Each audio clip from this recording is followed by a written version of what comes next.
பின்னாலே நின்றோம் கல்வி பாதையில், இருள் சூழ்ந்தது நம் வாழ்க்கை முழுதும்.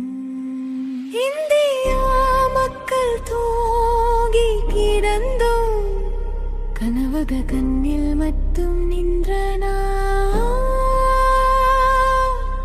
ஆனால் இன்றைய சகோதரா, கல்வியை கையில் அறியாமை தீயை அணைக்கும் நேரம் இது,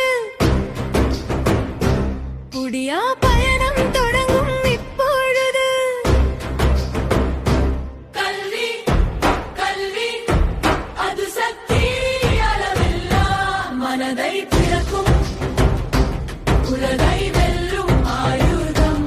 எதிர்பாயா மொழியும் காலை மூற உயரம், தெப்பல் முறவம்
உணர்வு கொண்டாட போது